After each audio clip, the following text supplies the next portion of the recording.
Students, आज हम पाठ 17 तीर्थ यात्रा पढ़ेंगे। इस कहानी के लेखक हैं सुदर्शन जी। हेमराज लाजवंती का इकलौता पुत्र है।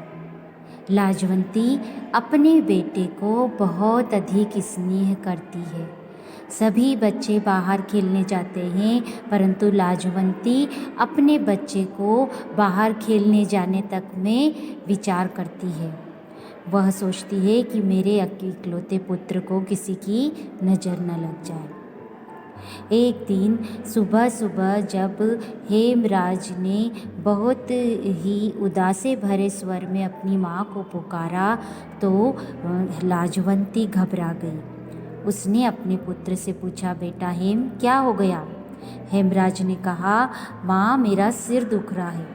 यह बात सुनते ही लाजवंती के पैरों तले जमीन खिसक गई, क्योंकि इसी मौसम में उसका पहला पुत्र मदन भी बीमारी के कारण मर चुका था।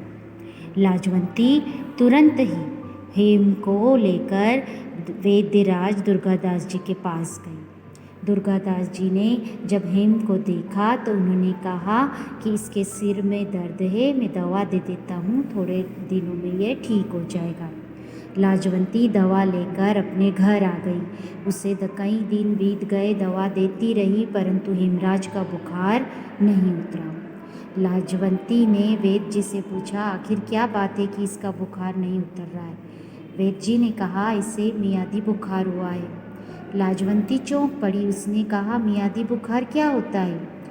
तब वैद्य जी ने कहा कि ऐसा बुखार जो अपनी मियाद पूरी करके ही उतरेगा। यह 21 दिन का बुखार है। लाजवंती ने कहा, अभी तो 11 दिन ही हुए हैं, यह 10 दिन कैसे निकलेंगे? इसी प्रकार प्रार्थना करते हुए दिन बीतने लगे।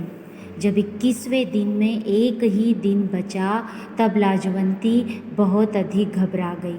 उसके पति भी आ चुके थे। लाजवंती प्रार्थना करने के लिए देवी माँ के मंदिर पहुँची। वहाँ पर देवी माँ के सामने वह बहुत देर तक रोती रही और उसने देवी माँ के सामने मन्नत ली कि यदि मेरा पुत्र अच्छा हो जाएगा तो मैं तीर्थ यात्रा पर जाऊँगी। उसकी प्रार्थना का ही जैसे असर हुआ। जब लाजवंती अपने घर आई तो हेमराज का बुखार उतरने लगा। उसके पति और वो दोनों ही बहुत खुश होने लगे और उसके पति ने कहा कि तुम्हारे ही प्रार्थना का यह फल है कि आज हेमराज जो है वह ठीक हो गया है। लाजवंती बहुत अधिक प्रसन्न हुई। उससे भी लगा कि मानो माँ ने उसकी प्रार्थना सुन ली है। अब समय आया जब उसे तीर्थ यात्रा पर जाने का था। वह तीर्थ यात्रा पर जाने की तैयारी करने लगी। इस बात को 3 महीने हो गए थी। उसने अपनी तैयारी पूरी कर ली थी। तीर्थ यात्रा पर जाने से पहले की रात पूरा गांव लाजवंती के घर के आंगन में इकट्ठा होने लगा और उसके घर में सभी महिलाएं भजन कीर्तन करने लगी।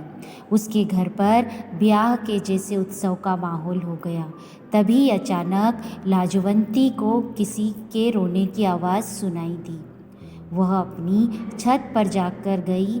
तब उसने वहां जाकर देखा कि उसकी पड़ोसन हरो माँ जो है वो रो रही है। उसने लाजवंती ने आवाज़ लगाई, माँ हरो। उसकी आवाज़ सुनकर हरो माँ बोली, कौन? लाजवंती। लाजवंती जल्दी से नीचे उतरकर हरो के पास पहुंचकर बोली, माँ क्या बात है, तुम रो क्यों रही हो?